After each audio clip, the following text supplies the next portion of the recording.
गौरी शंकर ते उमा महेश्वर स्तोत्र हे वाचलं पाहिजे.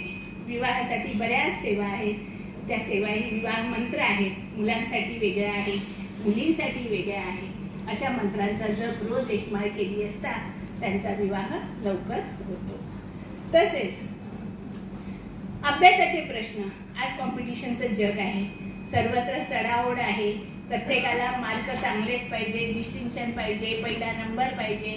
मुलांपेक्षा आई वडीलच आग्रही फार दिसून येतात आपल्याला. मुलाला एवढं टेन्शन नसतं, पण मुलाच्या आई वडिलांना फार टेन्शन. मॅडम त्याचा अभ्यासात लक्ष नाही, हा अभ्यास करत नाही, हा नेहमी मागे पडतो. प्रत्येकाचे प्रश्न. अशा वेळेला मुलांनी काय केलं पाहिजे तर आपलं सरस्वती स्तोत्र रोज वाचलं पाहिजे. परत प्रज्ञा विवर्धन स्तोत्र आहे, ते रोज एक वेळा वाचलं पाहिजे. घरामध्ये सरस्वती यंत्र लावलं पाहिजे. आणि सर्वात महत्त्वाचं म्हणजे आपल्या मुलांनी अभ्यासाला बसताना नेहमी आपलं तोंड पूर्व किंवा उत्तर या दिशेला करून बसलं पाहिजे. जर उत्तर दिशेला तोंड करून मुले अभ्यासाला बसली तर त्यांना नक्कीच उत्तर मिळतं. पूर्व ही उगवती दिशा आहे, सूर्याप्रमाणे ती मुलंही तेजस्वी होताना दिसून येतात. त्यामुळे पूर्व दिशा आणि उत्तर दिशा ही मुलांसाठी अभ्यासासाठी अतिशय महत्त्वाच्या दिशा मानल्या जातात. तसेच आई वडिलांना नमस्कार करणं, त्यांचे आशीर्वाद घेणं याने सुद्धा अभ्यासामध्ये प्रचंड प्रगती होताना दिसून येते. आता आपल्या घरात पितृदोष असेल, पितरांचा त्रास असेल, प्रत्येक पत्रिकेमध्ये येतोच आहे पितृदोष. या पितृदोषावर नारायण नागबली, त्रिपिंडी विधी, त्र्यंबकेश्वर येथे करायला सांगतात. पण हे करायला सगळ्यांना जमतं का तर नाही जमत. बऱ्याच वेळा पैशाची अडचण असते, सुट्टी नसते, वेळ नसतो. मग अशा वेळेला त्यांनी पितृस्तोत्र याचं वाचन करावं. किंवा 12 अमावस्येची एक सेवा मी इथे सांगू इच्छिते. दर अमावस्येला एक जानवं जोड. 12 अमावस्या, प्रत्येक अमावस्येला एक जानवं जोड, 125 ग्रॅम पेढे आणि दक्षिणा जी काही मनाजोगी तुम्हाला त्या दिवशी जी इच्छा होईल, 51 रुपये असतील, 101 रुपये असतील, जी दक्षिणा असेल ती दुपारी 12 ते 2 या वेळेत ब्राह्मणाला नेऊन देणं. मग कोणतंही मंदिर चालेल, कोणताही ब्राह्मण चालेल, त्या ब्राह्मणाला देऊन मनोभावे नमस्कार करायचे. आणि घरी आल्यानंतर मग जेवण करायचं. ब्राह्मणाला दान देईपर्यंत जेवायचं नाही, उपवास करायचा. अशा 12 अमावस्या जर तुम्ही हे केलं तर तुमचा पितृदोष हळूहळू कमी होताना दिसून येतो. तसेच एक पिंपळाची सेवा आहे. 1 कप पाणी, अर्धा कप दूध, त्याच्यात चिमूटभर काळे तीळ घालून जर आपण पिंपळाच्या मुळाशी हे पाणी वाहिलं आणि 11 प्रदक्षिणा केल्या तर पितृदोष 41 दिवस हे सर्व करायचं. असं केल्याने पितृदोष कमी होताना दिसून येतो. तसेच रोज संध्याकाळी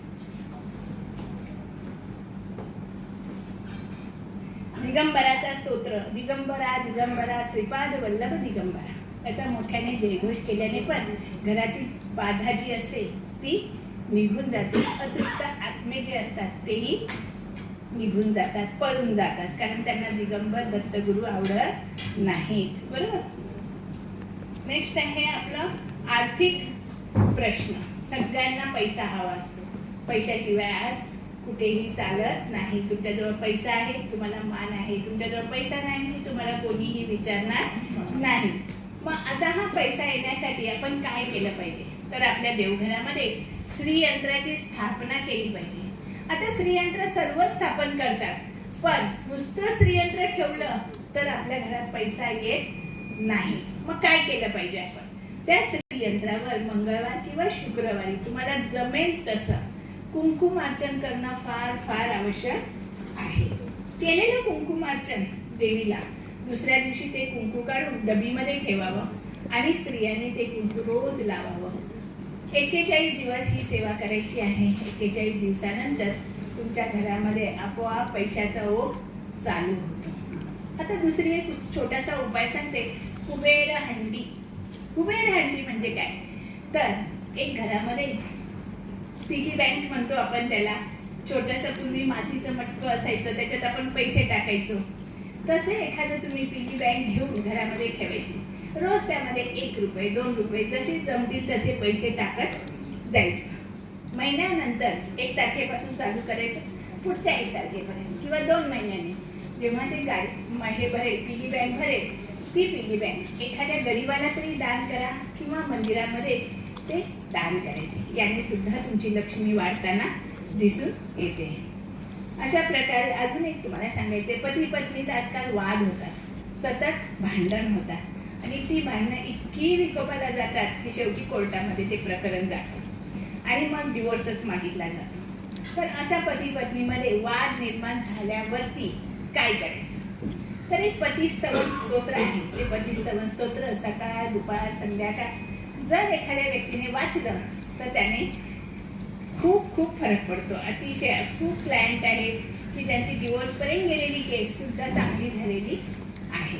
तसंच अजून एक चांगला उपाय म्हणजे, हे सगळे फ्री मधले उपाय आहेत, त्याला 1 रुपयाही खर्च होत नाही, फक्त तुम्हाला वेळ द्यावा लागतो, तुमचा आयुष्यातला बहुमूल्य वेळ.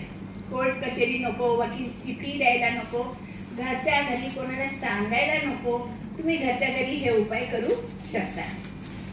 आता दुसरा एक उपाय सांगायचा तो म्हणजे ओम नमः शिवाय. ओम नमः शिवाय हा मंत्राचा जप कंटिन्यू 3 ते 4 महिने तुम्हाला करायचा आहे.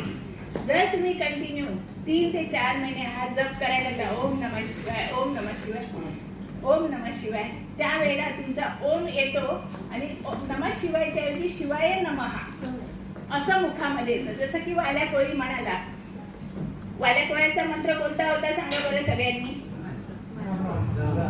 राम राम राम राम त्याला मंत्र दिला होता ऋषींनी, बरोबर की नाही? त्याला राम राम बोलताच येत नव्हतं. तो काय म्हणायचा? मरा मरा. तो म्हणे मला मी मारत असतो सगळ्यांना, मी मरा मरा म्हणू शकतो गुरुजी. त्याने ऋषी मुलींना, बाबांना सांगितलं, साधूंना, मी मरा मरा म्हणतो पण मला राम म्हणता येत नाही. मग ते म्हणजे ठीक आहे बाबा, तू मरा मरा म्हण. आणि मग वाल्या कोळ्याने मरा मरा मरा मरा म्हणत हळूहळू बोलत बोलत बोलत त्याचा जो कोणता मंत्र झाला? राम राम. आणि वाल्या कोळ्याचा वाल्मिकी ऋषी झाले आणि त्यांनी रामायण लिहिलं, बरोबर की नाही? तसं तुम्ही नमः शिवाय नमः शिवाय नमः शिवाय हा जेव्हा जप कराल त्यावेळेला सततच्या जपाने काय होईल? शिवाय नमः शिवाय नमः. आणि जेव्हा शिवाय नमः जेव्हा मंत्र तुमचा सुरू होईल त्या क्षणी तुमच्या पती पत्नीतले मतभेद 100% मिटलेले तुम्हाला दिसून येतील. तर तुम्ही हाही मंत्राचा जप करून तुम्ही आपल्या घरातलं आनंदाचं वातावरण निर्माण करू शकता, पती पत्नीतलं प्रेम पुन्हा मिळवू शकता. आता पती पत्नीत आणखीन प्रेम वाढीस लागावं यासाठी आपण आणखीन एक उपाय छोटासा करू शकतो. काय करू शकतो? तर आपण आपल्या बेडरूम मध्ये पती पत्नीचा फोटो लावायचा. एक इकडे तोंड एक तिकडे तोंड असा नाही, एकमेकांकडे पाहत असताना हसता फोटो, हसतेला फोटो जो असतो तो आपल्या घरामध्ये म्हणजे आनंदी असा पती पत्नीचा फोटो जर आपण आपल्या बेडरूम मध्ये लावला असता पती पत्नीमध्ये प्रेम वृद्धिंगत होते. तसं दुसरं म्हणजे राधा कृष्ण हेही एक प्रेमाचं प्रतीक आहे. निस्वार्थी प्रेमाचं प्रतीक म्हणजे आपण राधाकृष्णांना पाहतो. त्यांचंही चित्र जर आपण लावलं फोटो फ्रेम आपल्या बेडरूम मध्ये तरीही आपल्या घरामध्ये प्रेमाचं नातं पती पत्नीमध्ये निर्माण होतं आणि घराचा स्वर्ग व्हायला वेळ लागत नाही. तर असं हे सर्व शास्त्र आहे आपलं, ऋषी मुनींनी लिहिलेलं आहे. आपलं असं काहीच नाही, सर्व काही त्यांचंच आहे. पण आपण सर्वांनी याचा अंगीकार करावा, आपलं जीवन सुखी शांत आणि समृद्ध करावं, आनंदी करावं. इतकं बोलून मी माझं भाषण संपवते. श्री स्वामी समर्थ.